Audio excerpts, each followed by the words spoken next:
merasakanmu. Saya mau kasih ini untuk Ibu Sri.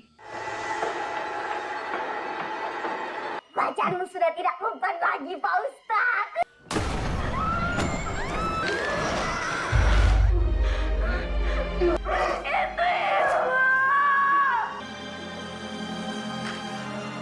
Wala quwwata illa billahil aliyyil azim. Godaan setan yang terkutuk selalu datang saat iman mulai rapuh. Halo teman-teman, selamat datang di Cerita Film ID.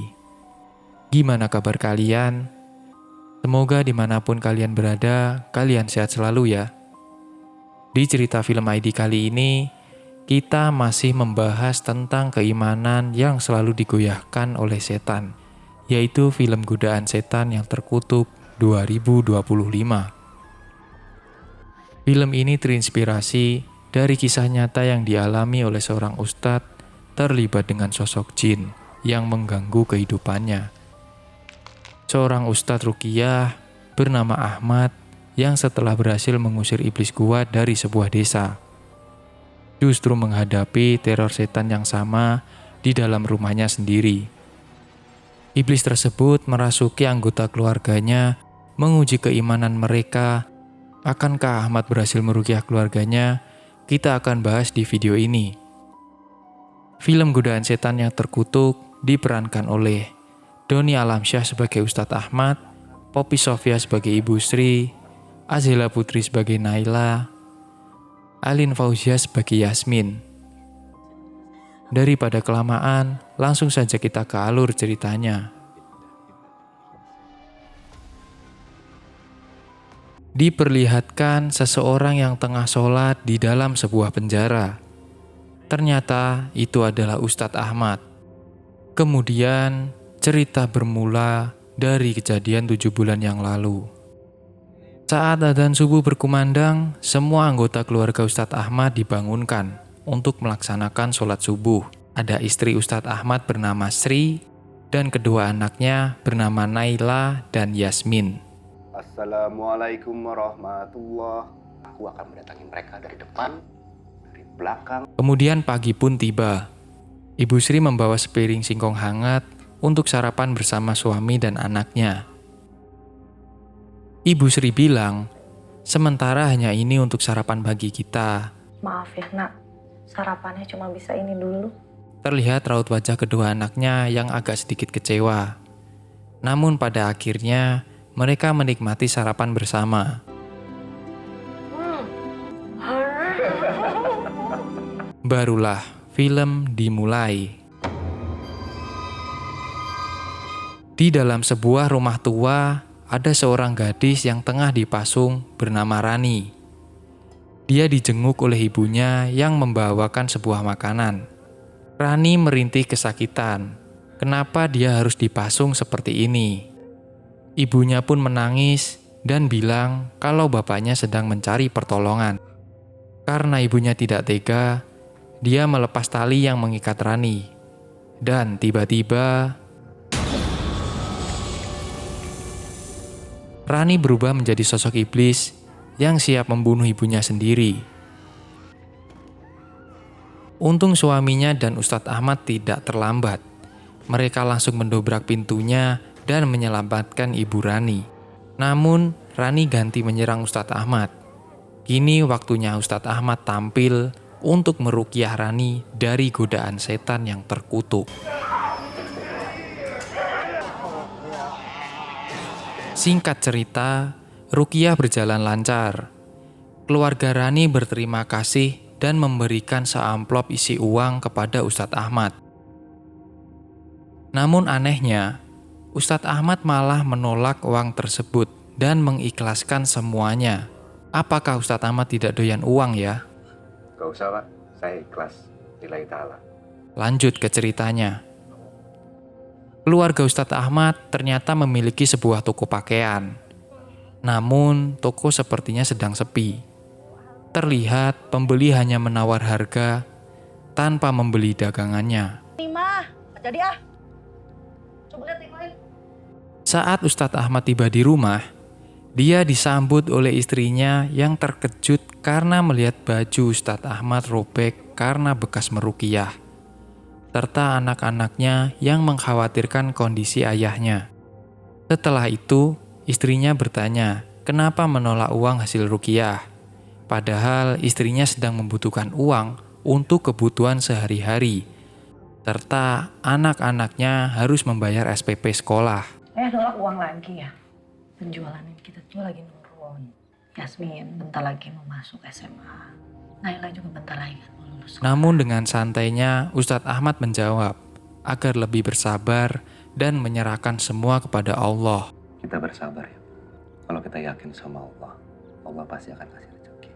Jin beralih ke Naila yang sedang duduk di depan kelas. Dia dihampiri teman cowoknya yang sepertinya dia menyukai Naila. Naila diajak untuk pulang bersama. Namun Naila menolak dan memilih pergi. Tapi aku pulang sendiri aja. Assalamualaikum. Saat Naila masuk kelas, tanpa sengaja dia menabrak temannya yang bernama Sinta dan menjatuhkan iPhone-nya. Ya karena iPhone-nya itu mahal, dia minta buat ganti baru kepada Naila. Kalau tidak, dia akan berurusan dengan polisi. Kamu harus ganti handphone ini, atau kamu berurusan dengan polisi. Naila akhirnya bercerita kepada ayah ibunya mengenai hal tersebut. Dan mereka kaget, karena mahalnya iPhone yang harus diganti. Sedangkan mereka, uang untuk kebutuhan sehari-hari saja sudah sulit. Handphone kayak begini berapa harganya, Nay? Astagfirullahaladzim. Tadi sih Naila cek harganya belasan jutaan ya. Kemudian Yasmin datang dan bilang bahwa uang sekolah harus segera dilunasi agar bisa mengikuti ujian. Yasmin juga dapat peringatan dari sekolah. Uang ujian ini harus cepet-cepet dilunasin.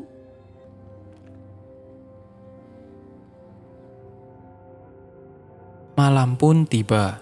Saat Ustadz Ahmad dan istrinya tengah bingung mengatasi masalah tadi siang, mereka dikejutkan kedatangan Pak Anhar dan Pak Timur bahwa mereka membutuhkan bantuan Ustadz Ahmad. Pak Ustadz, tolong anak saya, Pak. Akhirnya mereka tiba di rumah Pak Timur. Ternyata anaknya sedang kerasukan iblis laknatullah. Saat memasuki kamar anaknya, Ustadz Ahmad disambut oleh iblis dan berkata, seolah-olah iblis begitu benci kepada Ustadz Ahmad. Dan akhirnya terjadilah adu banteng antara Ustadz Ahmad dan iblis yang ada di dalam diri anak tersebut.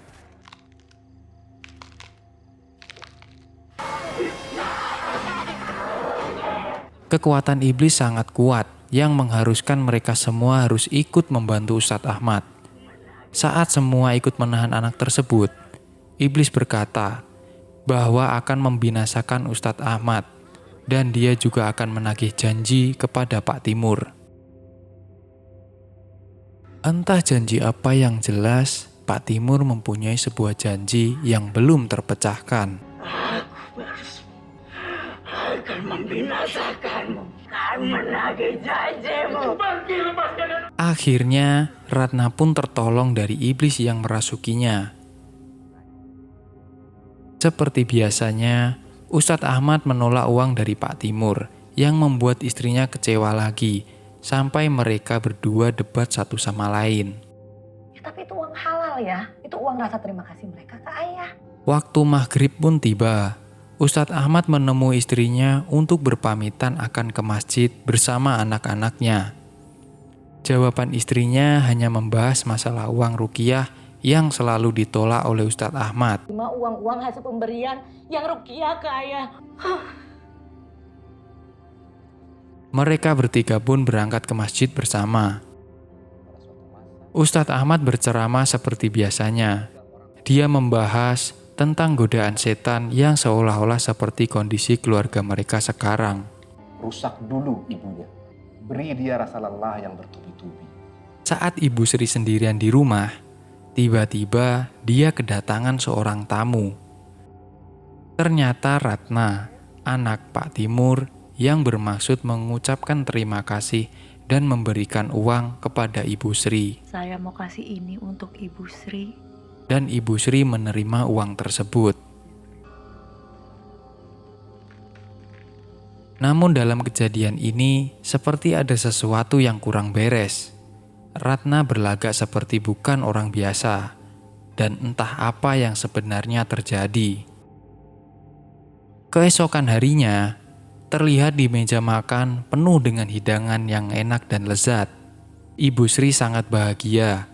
Akhirnya dia bisa memasak masakan enak untuk keluarganya.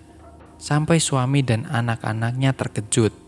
Dari mana Sri mendapatkan uang untuk hidangan dan urusan-urusan kebutuhan Yasmin dan Naila?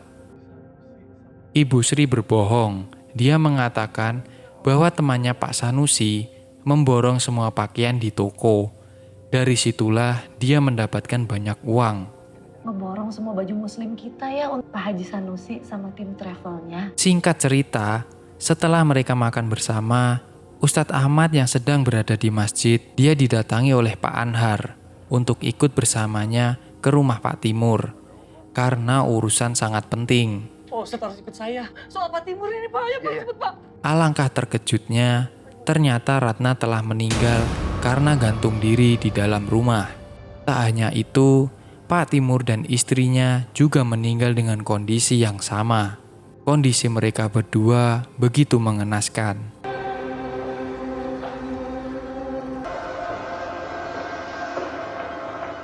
Kelas Naila hari ini telah usai. Naila menghampiri Sinta untuk memberikan iPhone baru sebagai ganti rugi yang kemarin. Bukan ucapan terima kasih yang dia dapat, tapi malah sebuah ejekan dari Sinta yang mengatakan bahwa Naila adalah cewek murahan. Pantesan aja deketin Farhan, itu cewek gampangan. Saat dia mau pulang, dia dipanggil oleh Farhan dan akhirnya mereka berdua berboncengan untuk pulang ke rumah. Kalau kamu diem lagi, ya artinya kamu setuju dong. Diperlihatkan Yasmin sudah pulang duluan dan langsung rebahan. Kemudian ibunya datang dan bilang agar segera sholat asar. Adek udah pulang, jangan tiduran gitu, nanti asarnya kelewat gimana? Tak disangka, ada sosok setan yang menggoda Yasmin agar tidak sholat dan memilih untuk tidur. Saat dia akan tidur, tiba-tiba ada suara yang memanggil dirinya, dan tiba-tiba ada sesuatu di bawah kolong tempat tidur, bak layaknya seorang mayat yang tertutup kain putih. Dan tiba-tiba Yasmin menjadi takut dan waspada dengan apa yang terjadi. Saat Yasmin membalikkan badan, tiba-tiba dia ditarik oleh Ratna yang kini sudah berubah menjadi hantu seperti film zombie.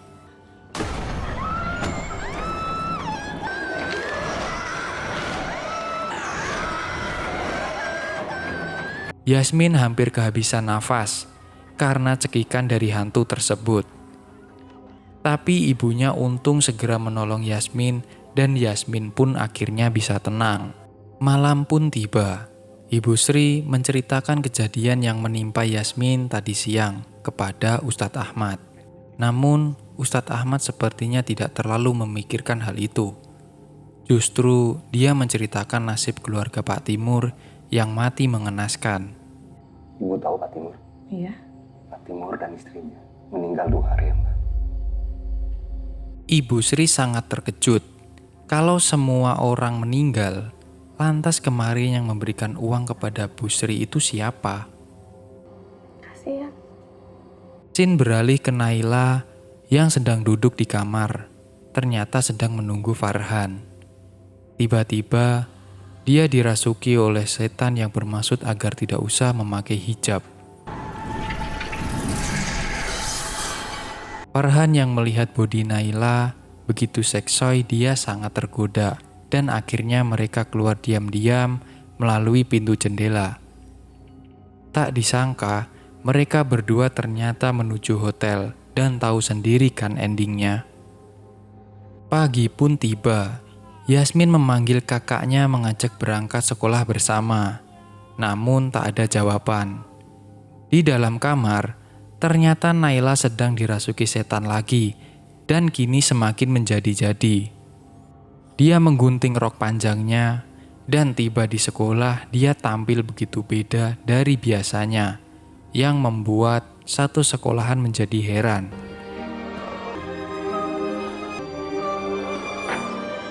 Tak sampai di situ, dia menghampiri Sinta dan mengatakan bahwa Farhan sudah menjadi pacarnya.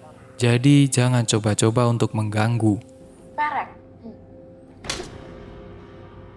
Malam pun tiba. Naila merasa kebingungan. Kenapa dia mendapatkan skor dari sekolah dan kenapa roknya bisa berubah menjadi pendek? Dia dirasuki kembali oleh setan dan kini mengajak adiknya untuk sholat. Alih-alih dia sholat beneran, ternyata dia hanya ingin menakuti adiknya.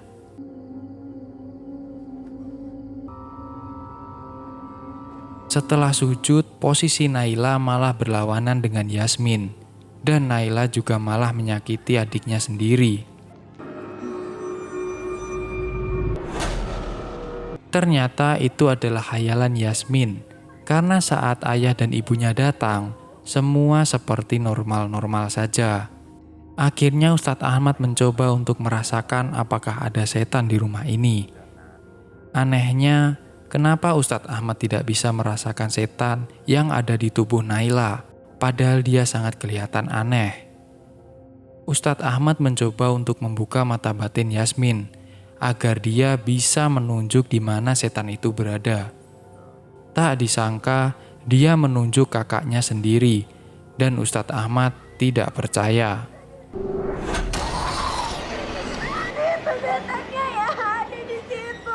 Pagi pun tiba. Naila tidak berangkat sekolah lantaran dirinya stres karena tidak kunjung menstruasi. Dia mencatat semua tanggal menstruasi. Tiba-tiba dia merasa muntah dan sangat terkejut, ternyata dia sedang hamil. Saat siang hari, kedua orang tua Naila bertanya apakah dia sedang sakit. Naila menutupi semua yang terjadi. Kamu sakit? Ya mungkin masuk angin aja. Kemudian disusul Yasmin. Sepulang sekolah dia ditanya oleh ayahnya, kenapa akhir-akhir ini dia jarang sholat. Dia menjawab, karena takut kalau kejadian diteror setan kembali.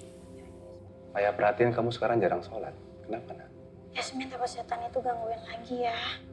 Setelah itu, Ustadz Ahmad juga mengingatkan kepada istrinya agar mengawasi anak-anaknya. Namun istrinya hanya sibuk main handphone. Ibu juga nih. Tolong, perhatiin ibadahnya anak-anak. Kenapa sih aku jadi marahnya ke ibu? Kemudian Ustadz Ahmad kedatangan seorang tamu yang meminta tolong agar meruqyah anaknya. Saat Ustadz Ahmad meruqyah, setan malah bilang bahwa doa-doa Ustadz Ahmad sudah tidak mempan. Dari perkataan setan tadi, Ustadz Ahmad kepikiran bahwa yang dikatakan setan tersebut ada benarnya juga. Kemudian Ustadz Ahmad bertemu dengan seseorang yang memberikan sebuah makanan. Ustadz Ahmad bilang bahwa makanan yang kita makan harus berasal dari rezeki yang halal. Jika haram, maka doa kita tidak akan diterima. Doa kita tidak akan diterima. Setelah itu, datanglah Pak Sanusi. Ustadz Ahmad mengklarifikasi, apakah Pak Sanusi memborong semua pakaian untuk jamaah hajinya. Alangkah terkejutnya, ternyata Pak Sanusi tidak memborong pakaian yang sesuai dengan perkataan istrinya.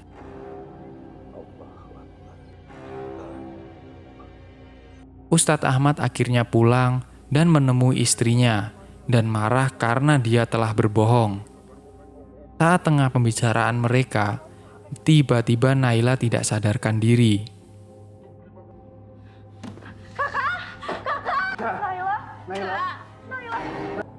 Adek, Setelah itu, istrinya menjelaskan bahwa uang tersebut tidak dari Pak Sanusi, melainkan dari Ratna. Istrinya meminta maaf dengan tangisan yang tidak bisa terelakkan. Ibu terima dari Ratna ya, ibu minta maaf. Kemudian Ustadz Ahmad berpamitan kalau ada urusan yang harus diselesaikan. Setelah itu, Naila terbangun dan menangis di hadapan ibunya. Dia bilang bahwa dirinya hamil. Maafin Naila, Bu. Naila hamil, Bu. Malam pun tiba. Ustadz Ahmad mencari Pak Anhar. Namun ternyata di dalam rumah Pak Anhar sudah terjadi tragedi mengerikan. Semua orang mati, tersisa Pak Anhar yang masih bertahan dan menceritakan semua yang terjadi.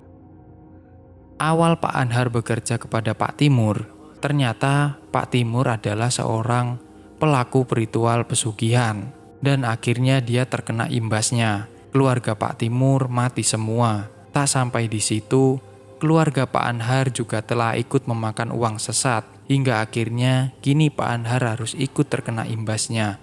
Setelah itu, dia menghembuskan nafas terakhir. Kemudian iblis bilang, kini giliran keluarga Ustadz Ahmad yang harus mati. Karena sudah menerima uang dari Pak Timur. Seketika Ustadz Ahmad langsung pulang karena sudah dipastikan bahwa anak istrinya pasti dalam bahaya. Naila dan Yasmin terlihat sangat sedih dan merenung. Apalagi Naila yang tengah hamil, dirinya merasa sangat bersalah. Dari perkataan kakaknya, Yasmin mencoba untuk menenangkan dan mereda suasana. Tak seperti ibunya yang tengah melamun duduk di depan meja dengan pikiran bercampur aduk. Merasa bersalah kepada anak dan suaminya. Saat melamun, terdengar suara hantu yang bilang bahwa ini semua adalah salah Sri. Dan tiba-tiba, Ini semua salahmu, Sri. hantu Ratna muncul di hadapan Sri dengan kondisi yang sangat mengerikan. Akhirnya, Ibu Sri kerasukan hantu Ratna dan meneror anak-anaknya sampai membuat Naila mengalami pendarahan. Ibunya mencoba ingin membunuh mereka, namun dengan berani, Naila melempar ibunya dengan kursi. Namun namanya kerasukan, ya percuma saja. Ibunya bangun kembali dan tiba-tiba Naila terbunuh secara mengenaskan di hadapan adiknya sendiri.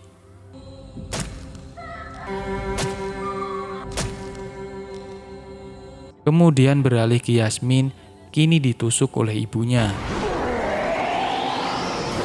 Ustadz Ahmad akhirnya tiba di rumah dan melihat kondisi Naila yang mati mengenaskan. Karena tersulut emosi, Ustadz Ahmad bermaksud membunuh setan Ratna yang ada di tubuh istrinya. Alih-alih bukan setan yang terbunuh, malah Ustadz Ahmad telah membunuh istrinya sendiri dengan sangat sadis.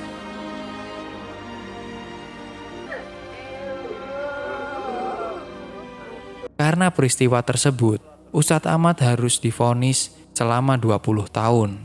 Jadi itulah penyebab kenapa diperlihatkan di awal scene Ustadz Ahmad berada di dalam penjara.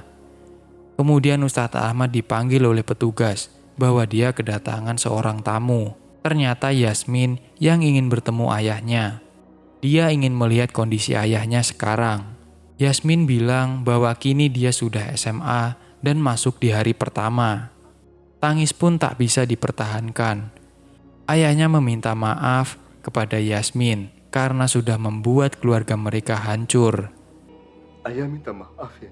Ini karena kesalahan ayah. Keluarga kita hancur. Tak terasa kunjungan mereka telah usai. Kini Ustadz Ahmad harus kembali di dalam jeruji besi. Saat Ustadz Ahmad membalikan badan, tiba-tiba Gimana rasanya hancur dan kalah, dibiarkan membusuk sendirian di sini. setan yang menjadi musuh Ustadz Ahmad merasuki Yasmin dan berkata bahwa bagaimana rasanya di dalam penjara. Kini aku telah menang dan kau kalah. Ustadz Ahmad hanya berdoa dan mengabaikan setan tersebut. Wala quwwata illa billahil aliyyil azim.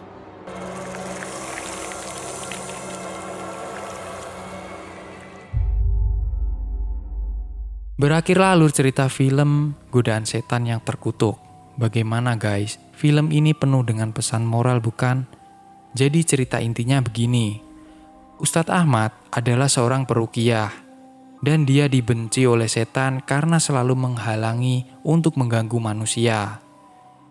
Suatu ketika dirinya harus meruqyah Ratna, anaknya Pak Timur, seorang praktik pesugihan. Karena kondisi keluarga, istrinya menerima uang dari Ratna dan akhirnya harus ikut terkena imbasnya. Keluarga Ustadz Ahmad hancur, dimulai dari Naila yang terbunuh oleh ibunya yang dirasuki setan, dan istrinya Ustadz Ahmad yang mati di tangan Ustadz Ahmad sendiri. Serta dari kejadian tersebut, kini Ustadz Ahmad harus hidup di dalam jeruji besi dan Yasmin yang harus hidup sendiri. Pesan moral yang ada di film ini adalah bahwa keimanan dan keharmonisan keluarga merupakan benteng terkuat melawan tipu daya iblis yang menguji setiap manusia. Di IMDb film ini mendapatkan rating 5,9/10. Kalau menurut cerita film ID, film ini patut diberi 7,1/10 karena menghadirkan ketegangan mistis dengan visual kuat dan pesan moral yang bisa kita dapat. Aku ucapin terima kasih buat kalian yang sudah klik tombol like dan kasih ucapan di kolom komentar. Serta silakan subscribe buat dukung terus channel ini. Sampai jumpa.